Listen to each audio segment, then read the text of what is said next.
If any department has faced unprecedented change over the past few years, it must be human resources. I'm delighted to be joined today by an expert in talent and development to talk about the changing world of HR and explore the latest trends, challenges, and opportunities. Francois Wang has very generously agreed to work late and from vacation from his base in Shanghai to share his insights, experiences, and best practices with our audience today. So whether you're an HR leader, a professional, or just someone who cares about people and culture, this episode is for you. Welcome to In Good Company, Francois. How are you today? Yeah, I'm good. Thank you for the opportunity and to invite me to be here and to share some, the thoughts and the insights about HR. The past 3 to 4 years, the world is changing a lot. Okay, especially for after the pandemic, after the AI comes to life. So I do believe, for the human resource, the environment, the next, 5 to 10 years will meet the biggest challenge, okay, in the new future. So, I'm a François Wang, a Chinese with a French name. So, okay, so a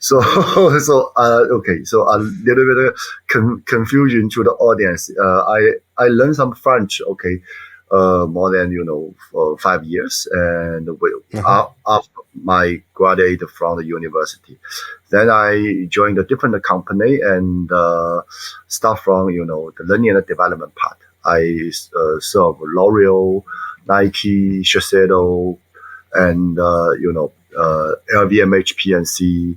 So almost the biggest cosmetics group, and I served in the world. So right now I support the Revlon Asia.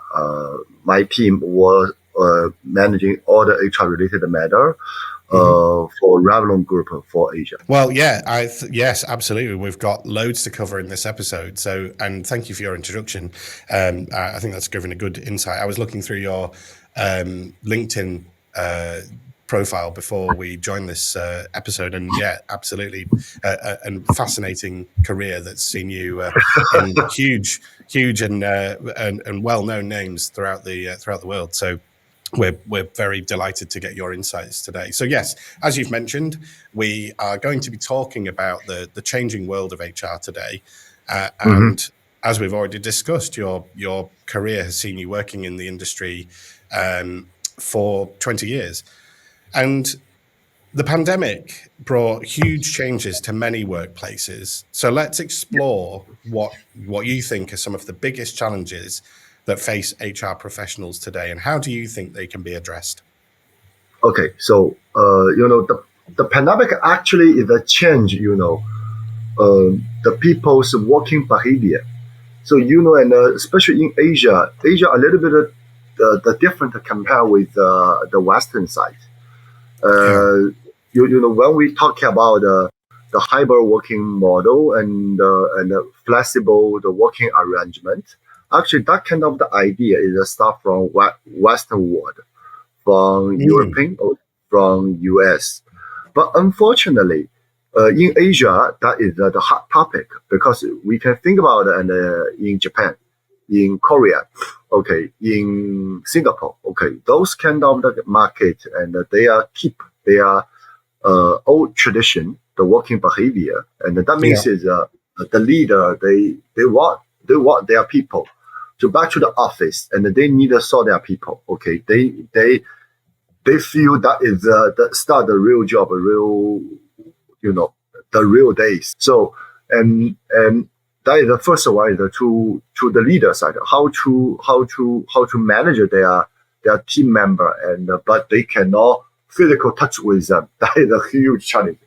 The second way is the interesting things is back to the staff side, to the employee side, and we always chat with the manager, ask them why they don't want to offer flexible working hour or remote working arrangement or the hybrid working model to their employee. We got an answer from Asia leader side. It's quite same. They feel the employee is they cannot manage them very well. Okay, So that means is that when they stay in the home, okay, working from Mm-hmm. home, they cannot offer 100% the productivity to their job. So that's why the leader side cannot agree. Okay, disagree to offer too much time and let people back to the home. Then Mm-hmm. stand on employee side. I checked with some the high performance employee, and they actually the same keep the same mind. They don't want to spend too many days and working from home. Why? Because they think working from home and actually is no rules to separate life and Mm-hmm. job. Sometimes and in office they working 8 hours, 10 hours, that is enough. But when they back to the working from home, okay, so normally and they need working for more than 10 hours because that is a no line to separate very clearly when is the working time, when is your lifetime. That is Mm-hmm. the mix your life and your job together. So that they feel that is unhealthy to their life. And Okay, is so that causing quite a bit of friction between employees and people in leadership positions? yes, so that's why and in China, in Hong Kong, in Taiwan, we continue to offer some the working from home program. Okay, Mm-hmm. 1 day per week till now. Okay, but for Korea and Japan, and we almost offer the flexible the working arrangement. That means it is we give a more flexible time for the attendance. Okay, so give some the flexibility to our employee. They can choose. And have you I seen would like have you seen an improvement based on that? yes, yes. Special for the employee satisfaction survey result, you Mm. can see when we launched the different the shift manager program for different markets. And Mm-hmm. the overall result about the working arrangement, about the employee benefits and the carrying employee, those kind of the satisfaction survey question, their score be increase a lot significantly. Yeah, definitely. Yeah, And I was yeah, curious, what you've brought up a lot there is something that's related to our next question, which is, of course, Revlon being a global household name. Um, yeah, the on their website, the career page highlights three key areas of importance for employees, which are culture, diversity, and development. Now, we yes. could probably have a podcast on each of these topics, but I'm interested to understand more about how, as a global HR team, you can ensure that company-wide strategies on culture, diversity, and development can be effectively implemented across such a diverse range of cultures and geographies. Yeah, so I do believe that is the very good question. Actually, all the global companies they are all touched with that kind of topic. Cross the culture management and diversity part. Mm, Okay. So the different country needs the HR department to handle the different case. Actually, it mm, allow with the local labor law. So the culture is not only the culture things. The culture is actually linked to the HR their daily life, because the each country's the labor law is quite different. That means is if we manage the people locally, we need to allow with the local policy and the local law, and mm, the culture and the means is the another part is that means is that you facing the custom is quite different. Their behavior is quite different. Culture is not only culture. Culture actually is linked to a business. Okay, mm, so they need to develop the local relevant the employee benefits policy for different region and to provide the trainings in cross cultural communication and management. So if you want to earn the money and you need to understand your consumer. So yes. when you discover your consumers shopping behavior, they are their lifestyle is a bit different compared with the another one. You must be to make a local relevant business strategy, right? Mm-hmm. To make sure your business will survive in this local market. Then you need local people to serve local consumer. So I would like say cross culture, okay, the culture relevant, cross culture management, and the diversity. A lot of the companies still put that in a sentence in a company, the website as you mentioned. So, but for me, I would like say if we select some the people be a successor, the senior leader role. So the cross culture that should be a competency. You know what I mean? So Yeah. so the leader needs the competency means is be trainable and be experienceable. So and could be the growth, right?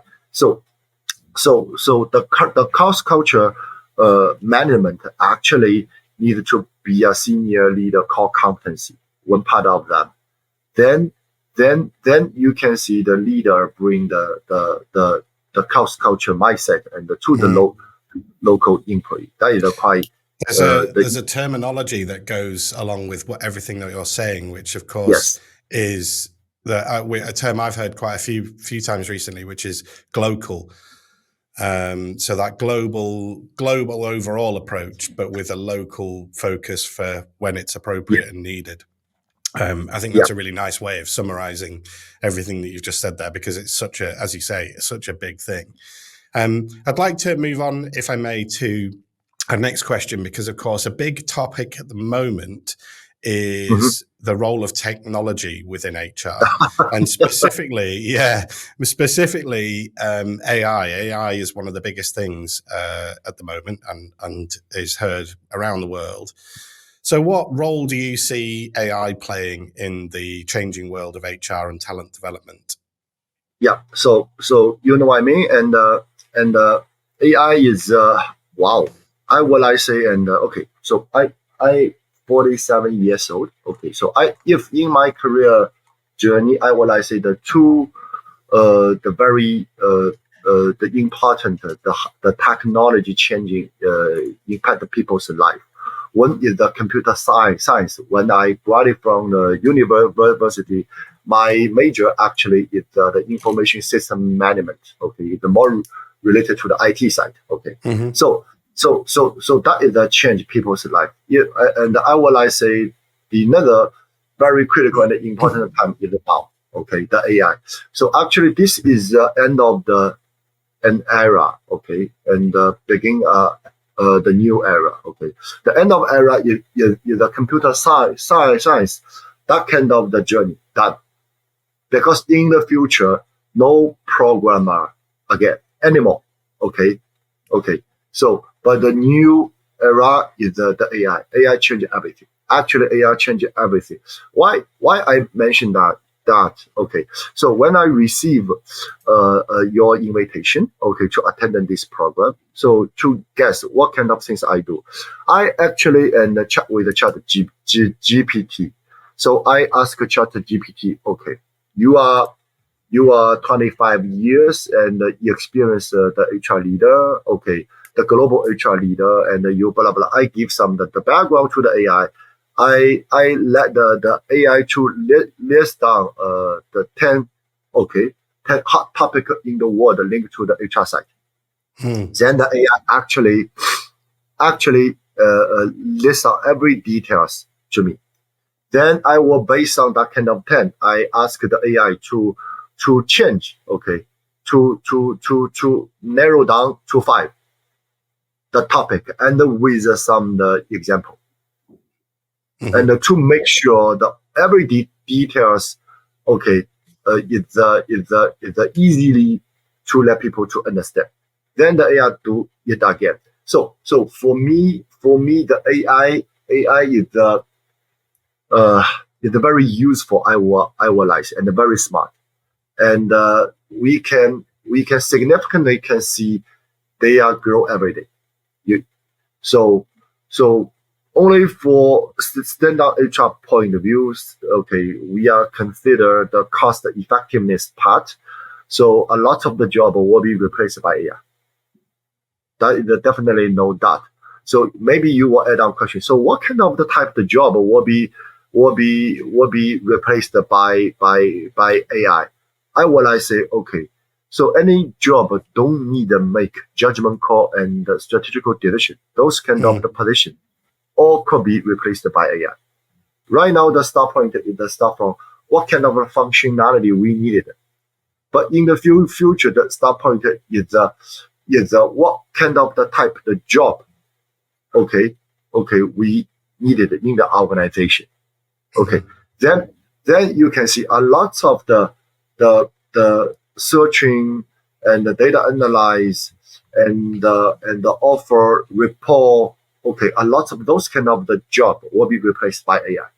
And so I'm going to interrupt. I'm afraid. Sorry to interrupt, but let me paint a picture for you then. So, with all you're saying, a lot of jobs are going to be interrupted by a lot of jobs are going to be replaced by AI, meaning that the overall structure of an organization could drastically change.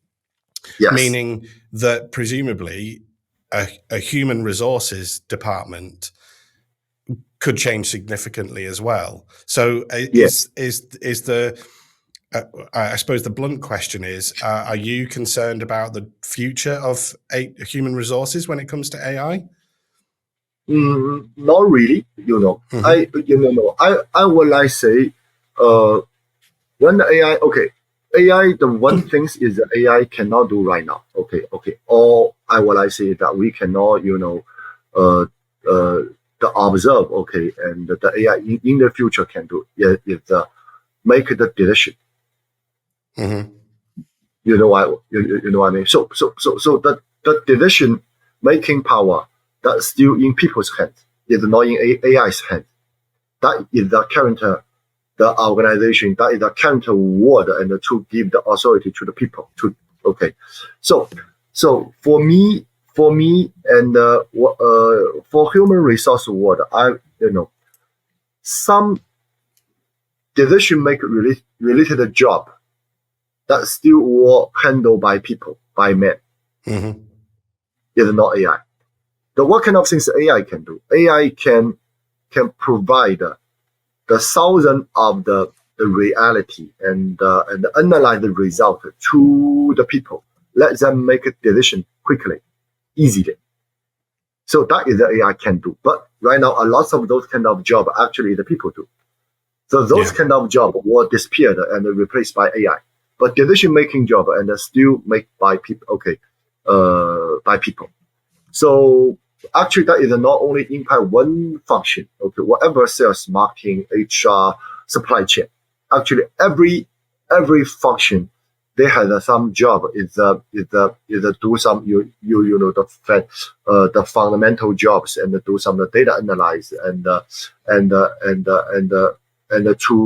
to analyze the data and to getting trend and to provide the report.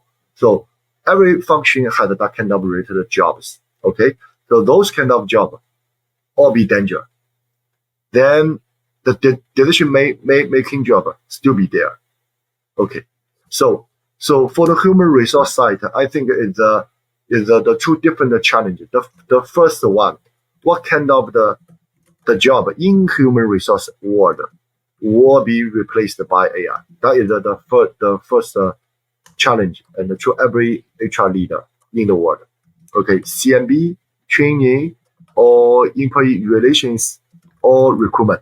So I'm going to ask you another question then. So we because there are, yes, you're saying that there are a lot of, you're very clearly identifying what AI can and can't do, and therefore what roles that will have I suppose, a direct impact on.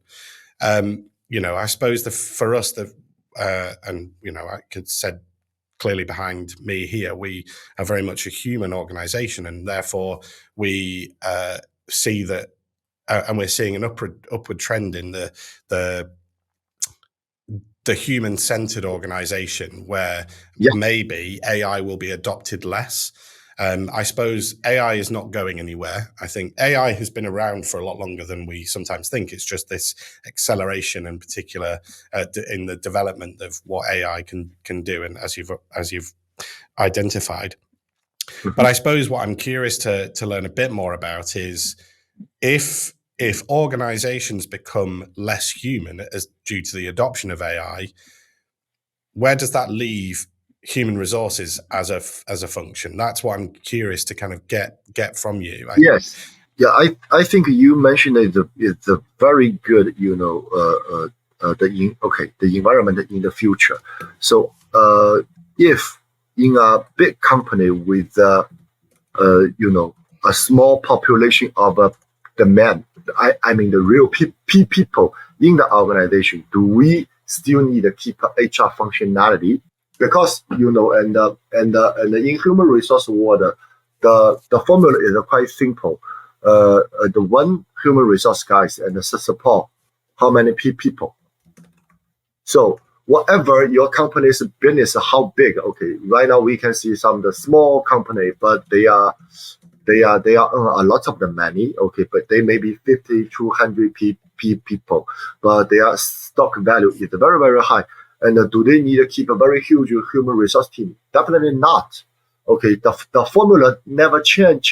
That means is when that time happen, this HR, he or she will more play a HR consultant role in the organization. They actually play more consultation.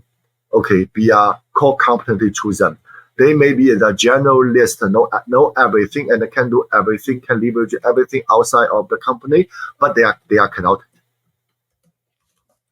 Yeah, I think I think what we've covered there is some really valuable insights into the future of AI and HR and how technology is going to potentially have an effect on the global organizations. So let's move back to today then. And we have a lot of HR professionals that do subscribe to this podcast. And they devote their time, of course, to supporting the organization and its employees. So I want to ask a question just focused on them. So what can HR professionals do to develop their own skills and competencies to keep up with the changing demands and expectations of their role and the business environment? Okay, so for me, I would like to say if I give some recommendation and to my team or to my HR peers in the world, I would like to say the first of all, the HR need to learn some finance. You know what I mean? Yeah. So I still believe in when we call HR business partner, HRBP, right? So I always tell my team, so to think about the business partner in advance, then later than to think about your HR. When you be a business partner, you play a consultation, Then what kind of the consultation result you provide to the business is a human resource. That is your professional level. So if we thinking back to how to be a good business partner, okay, then you need to understand the business. How to understand the business? Please go to read the P&L. Yeah, the P&L show everything. Actually, the P&L show everything. If you can understand their P&L very well, you easily to understand their pain point in which area and how to leverage your professional level to offer the solution to them. Yeah, that's a really good insight there, because of course any HR professional can make a lot of decisions based on what they've learned in the P&L. I think that's P&L. That's really interesting. Yeah, and something that possibly gets overlooked perhaps in a lot of organizations. So I'm going to ask my final question of today, which is the question that we ask all of our guests on this podcast, which is, if you were starting your career again, knowing what you do now, what's the best piece of advice you would give your younger self?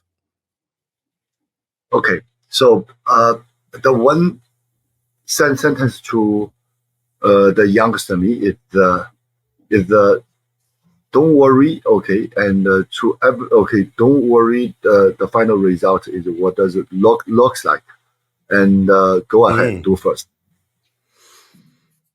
Yeah, that's a great piece of advice. I think the worrying about the outcome, I can resonate. I can relate to that a lot because I'm a big worrier. I worry about what the final thing will look like, but of course the journey is the biggest part of it, and the result will be Yes, what it'll be. So that's a great piece of advice, and I often challenge. I push that back to our guests to say, "Are you living by that advice now? Is that something you do now?" yes, Yeah. Oh well, that's excellent, and a great piece of advice, and a lot we've covered a lot in that episode, and I think there's a lot to pick out and learn from. So, listen, Francois, thank you very much for giving us your time, particularly as you're on vacation celebrating Chinese New Year. We really, really, it's my really pleasure. Yeah. appreciate it. And again, would also like to thank you for turning up and doing this episode in English, because I think I would struggle if we were to do it the other way around. So I really appreciate that this isn't your first language, and I very much appreciate that this will have been a challenge for you. So thank you again. Which leaves me then to say thank you again to Francois for joining me today.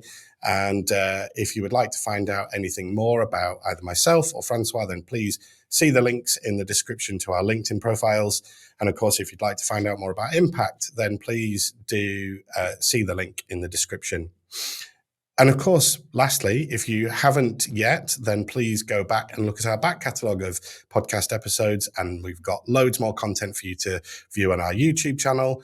And that leaves me to say thank you once more to Francois. And until the next time, take care.